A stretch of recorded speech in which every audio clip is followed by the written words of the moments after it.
अस्सलाम वालेकुम dear students, I am your maths teacher Snain Ali. आज क्या कहते हैं, हम कुछ शॉर्ट क्वेश्चंस करेंगे 2.2 और 2.3 के बिहाफ पे। अभी के लिए मैं क्या कहते हैं 2.2 जैसे 2.1 के भी मैंने 8वां 9वां 10वां क्वेश्चन स्किप किए।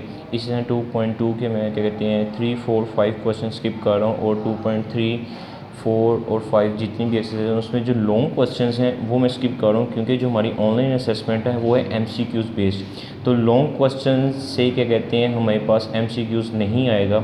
मैं बार बार कह रहा हूँ कि मैं लॉन्ग क्वेश्चंस अभी के लिए स्किप कर रहा हूँ। इंशाल्लाह जैसे ही असेसमेंट या कोई भी टाइम मिलेगा किसी भी वीडियो में मैं आपको वो लॉन्ग क्वेश्चंस कंप्लीट करवा दूँगा। इस वक्त फ़ोकस सिर्फ आप ये रखें कि आपने अपनी तमाम एक्सरसाइज के शॉर्ट क्वेश्चंस को अटैम्प्ट करना है। तो कुछ बच्चों ने कहा था कि हमें 2.2 के क्वेश्चन नंबर 2 के लास्ट 2 पार्ट समझ में नहीं आ रहे, उनको कैसे फाइंड आउट करना है। तो सबसे पहले मैं 2.2 के 2 पार्ट्स क्लियर करूँगा, तो देन आगे हम 2.3 के कंसेप्ट देखेंगे, उसमें शॉर्ट क्वेश्चंस के बिहाफ पे MCQs के बिहाफ पे हमारे पास क्या कंसेप्ट है। तो सबसे पहले है हमारे पास क्वेश्चन नंबर 2 का 7 पार्ट। कहता है कि ओमेगा 37 ओमेगा 38 - 5 ये मेरे पास वैल्यू दी गई है। कहता है एवेल्यूएट दिस। इसको क्या करना है, हमने सिंप्लीफाई करना है। तो सबसे पहले हम बात कर लेते हैं, मैंने कहा था लास्ट वीडियो में भी, जब हमारे पास ओमेगा की पावर क्यूब से बड़ी हो जाएगी तो हमने कोशिश करनी इसको कहीं ना कहीं क्यूब में कन्वर्ट करना है। जैसे मैं अगर 37 की बात करूँ तो मैं उसको अगर ब्रेक करूँगा तो मैं ओमेगा सिंपल और ओमेगा 36 के साथ उसको कंपेयर कर लूँगा, ठीक है। उसके इसी तरह मैं अगर कंपेयर करूँगा तो ओमेगा स्केयर अलहदा कर लूँगा, ओमेगा 36 अलहदा कर लूँगा। ये मेरे पास क्या आ जाएगा, मैंने इसको कन्वर्ट कर लिया। अब मैंने 36 में ही क्यों कन्वर्ट किया, वो फोकस इसलिए था कि मैंने क्या करना है कि 36 को मैं लिख सकता हूँ ओमेगा क्यूब की पावर 12, ठीक है, ओमेगा क्यूब की पावर 12। जब 3 और 12 अगर मैं मल्टीप्लाई पावर करूँ तो 36 होता है। अब मैंने कहीं ना कहीं 37 को कन्वर्ट करते करते मैंने ओमेगा क्यूब में लिया है। ये मेरा टारगेट होना चाहिए, जब भी मेरी पावर ओमेगा की पावर क्यूब से बड़ी हो जाए तो हमने उसको कहीं ना कहीं क्यूब में कन्वर्ट करना है। इसी तरह ओमेगा स्केयर माइनस ओमेगा 36 आ जाएगा ओमेगा क्यूब की पावर 12 और -5 एज इट इज़। ये मेरे पास वैल्यू आ गई। अब ओमेगा क्यूब की वैल्यू मेरे पास क्या है, ओमेगा क्यूब है 1, तो 1 की पावर 12। इसी तरह ओमेगा स्केयर -1 की पावर 12 -5। अब क्या है, 12 की जितने 1 की हम जितनी भी पावर्स ले लें तो वो हमेशा क्या आता है 1 ही आता है। तो मेरे पास क्या आ जाएगा, ये 1 है ओमेगा एज इट इज़, ये 1 है omega square as it is.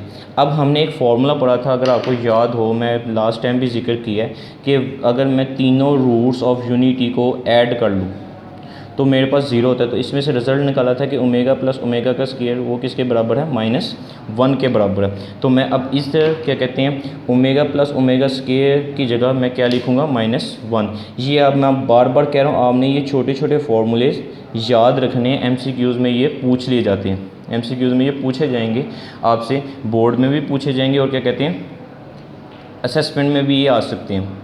तो ये मेरे पास आ गया अब -1 -6 ओमेगा प्लस ओमेगा स्केयर की जगह मैंने क्या वैल्यू पुट कर दी, -1, जो मैंने इधर से ड्राइव किया था।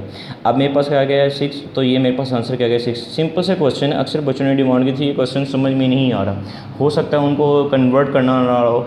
जब भी क्यूब ओमेगा क्यूब से बड़ी पावर आ जाएगी तो आपने उसको क्या करना है, कन्वर्ट करना है। अब बात कर लेते हैं क्वेश्चन नंबर 8 की, जो बच्चे कह रहे थे कि वो भी समझ में नहीं आया। तो मेरे पास क्वेश्चन नंबर 8 है ओमेगा -13 प्लस ओमेगा -17। ये मेरे पास वैल्यू मौजूद है। अब इसको हमने क्या करना है, इसको फिर हमने कन्वर्ट करना है, ठीक है। कन्वर्ट करने का सबसे आसान तरीक़ेकार क्या है मेरे पास, मैं इसको कह लेता हूँ 13 है, तो ओमेगा -1 अलहदा और ओमेगा 12 मैं अलहदा कर लेता हूँ, ठीक है। जैसी बात है क्यूब और 4 में मैं कन्वर्ट कर लूँगा। इसी तरह 17 है तो मैं ओमेगा स्केयर अलहदा कर लेता हूँ और ओमेगा -15 में अलहदा कर लेता हूँ। ये मैंने कन्वर्ट कर लिया। अब मैंने इनको ब्रेक क्यों इस सेंस में किया, ओमेगा -1 तो एज इट इज़ रहेगा, लेकिन ओमेगा क्यूब और -4 आ जाएगा मेरे पास, ठीक है। मैंने क्या किया, ओमेगा -12 को क्यूब और -4 में कन्वर्ट कर दिया। जब 3 और -4 को मल्टीप्लाई करेंगे तो -12 ही आएगा। इसी तरह मैं omega square as it is है, ओमेगा 15 को मैं ओमेगा क्यूब और -5 में कन्वर्ट कर दूँगा, ठीक हो गया। हमने कहीं ना कहीं जब भी ओमेगा की पावर बड़ी हो जाए, बेशक वो नेगेटिव में जा रहे हैं, इस चीज़ से हमें गर्ज नहीं, हमने उसको ओमेगा क्यूब में कहीं ना कहीं कन्वर्ट करना है। अब मेरे पास क्या आ जाएगा, ओमेगा -1, ओमेगा की जगह फिर 1 आ जाएगा, ओमेगा -2 और इधर आ जाएगा 1 -5। 1 की नेगेटिव हो या पॉजिटिव पावर हमेशा 1 ही आएगा, तो 1 आया, इधर आ गया ओमेगा -1 और प्लस ओमेगा -2। या मेरे पास वैल्यूज़ आ गई। अब मैं इसको क्या कर लेता हूँ, अगर मेरे पास पावर नेगेटिव है तो मैं इसको रेसिप्रोकल करूँगा तो पावर नीचे जाके क्या जाएगी, पॉजिटिव। ये हमने 9th में पढ़ा हुआ है, एक्सपोनेंशियल्स लॉ में हमने चीज़ पढ़ी थी। उसके बाद इधर क्या जाएगा, ओमेगा स्क्वायर। अब ये मेरे पास वैल्यू आ गई। अब मैं इसको कर लेता हूँ एलसीएम। जब मैं एलसीएम करूँगा तो ओमेगा और ओमेगा स्क्वायर का एलसीएम आ जाएगा ओमेगा क्यूब, ठीक है। अब ओमेगा और ओमेगा क्यूब को कैंसिल करेंगे तो मेरे पास क्या रह जाएगा, ओमेगा स्क्वायर, इसी तरह ओमेगा, एलसीएम ले लिया। अब आप गौर करें, ओमेगा स्क्वायर प्लस ओमेगा वो -1 के बराबर होता है और ओमेगा की क्यूब किसके बराबर होता है, 1 के। तो डिनोमिनेटर में 1 नहीं लिखते तो हमारे पास आंसर क्या जाएगा, -1। ये आपको शॉर्ट क्वेश्चन के लिहाज से क्वेश्चंस पूछे जा सकते हैं, बड़े इंपॉर्टेंट हैं। तो ये अक्सर बच्चों ने कहा था मुझे, तो इसकी मैंने आपको वीडियो बना के दे दिया, कोशिश करें इसको अटैम्प्ट करें। अब बात आ जाती है क्वेश्चन एक्सरसाइज नंबर 2.3 की। इसका सिर्फ क्वेश्चन नंबर 1 हम 1 अटैम्प्ट करेंगे फिल वक्त के लिए, असेसमेंट के लिए चीज़ ज़रूरी है। तो अब इसमें दो चीज़ें हैं। अगर मेरे पास एक जनरल इक्वेशन ax का square plus bx plus c = 0, ये एक जनरल इक्वेशन है और मैं लेट कर लेता हूँ अगर कि alpha and beta are the roots, ठीक है। मैं लेट कर लेता हूँ कि अल्फ़ा बीटा इस के जनरल इक्वेशन के रूट्स हैं। तो याद रखें सम ऑफ रूट्स कहता है इन दोनों का जो सम है, यानी कि अल्फ़ा प्लस बीटा, इस जनरल इक्वेशन के बिहार पे वो है -b/a के।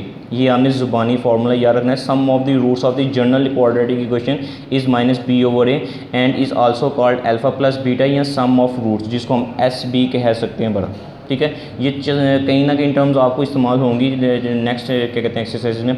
अब बात कर लेते हैं प्रोडक्ट, इन्हीं दोनों का product of the roots, product of roots मेरे पास क्या आ जाएगा, अल्फ़ा बीटा, गरीब बता दो रूट्स का, क्योंकि रूट्स की बात हो रही है ना, तो मैंने जो लेट किए थे ये होगा c/a के। ये आपने क्या कहते हैं 2.3 के पहले क्वेश्चंस के लिए याद रखना है, शॉर्ट क्वेश्चंस के लिए बड़ा इंपॉर्टेंट है, MCQs के लिए बड़ा इंपॉर्टेंट है कि अगर मेरे पास एक जनरल इक्वेशन है और मैं लेट कर लेता हूँ अल्फ़ा बीटा उस इक्वेशन के रूट्स हैं, तो फिर उस इक्वेशन के बिहार पे मेरे पास alpha plus beta means sum of the roots वो किसके बराबर होंगे, -b/a के। इसमें प्रोडक्ट ऑफ रूट्स किसके बराबर होंगे, अल्फ़ा बीटा = c/a के। मिसाल के तौर पे मैं पहली इक्वेशन ले लेता हूँ 2.3 से, वो आ जाता है x का स्क्वायर -5x + 3 = 0। अब मेरे पास ये जनरल इक्वेशन है, इसको मैं अगर कंपेयर करूँगा तो मेरे पास a की वैल्यू क्या आ जाएगी 1, b की वैल्यू क्या आ जाएगी -5 और c की वैल्यू क्या आ जाएगी मेरे पास 3। अब इसके जो सम ऑफ रूट्स होंगे, अल्फ़ा बीटा में इसके भी रूट्स लेट कर लेता हूँ, तो सम ऑफ रूट्स किसके बराबर होंगे, -b/a के। तो मेरे पास क्या आ जाएगा माइनस एज इट इज़, और b की वैल्यू क्या है -5 और a क्या है मेरे पास 1। मीन्स इस इक्वेशन के सम ऑफ रूट्स किसके बराबर हैं 5 के, और product of the roots c/a है, तो वो किसके बराबर हैं, c आ जाएगा 3 और a आ जाएगा 1, तो प्रोडक्ट ऑफ रूट्स किसके बराबर हैं 3 के। ये मेरे पास क्या आ जाएंगी, वैल्यूज़ आ जाएंगी। सिंपल सी बात है कि आपको जो इक्वेशन देखे कहते हैं find the sum of roots of given equation, तो आपने क्या करना है a b c की वैल्यू निकाल लेनी है और उसके पुट करके बता देना है कि इस इक्वेशन के सम ऑफ द रूट्स की वैल्यू क्या है 5 और sum of product of the roots की वैल्यू क्या है -3 यानी कि 3। अब एक और क्वेश्चन एक्सरसाइज है, जैसे कि वो क्वेश्चन मैं ले लेता हूँ, एक ये था और एक ये था, l + m x का स्क्वायर, उसके बाद आ जाएगा m + n x + n -l = 0। ये मेरे पास क्या कहते हैं इक्वेशन है। अब इसके सम ऑफ द रूट्स की अगर मैं डायरेक्ट बात करूं तो मेरे पास सम ऑफ रूट्स किसके बराबर होंगे -b/a के। तो मेरे पास क्या आ जाएगा -m + n l + m, क्यों, ये a है, ये b और ये c। अगर हम डायरेक्ट कंपेयर करें तो प्रोडक्ट ऑफ द रूट्स किसके बराबर होंगे c/a के। तो c मेरे पास क्या है n - l / l + m। ये मेरे पास वैल्यूज़ हैं, तो आपने क्वेश्चन 1 को ध्यान से देख लेना है, उसको उसके तमाम इक्वेशंस के sum of and product of the roots निकालने हैं।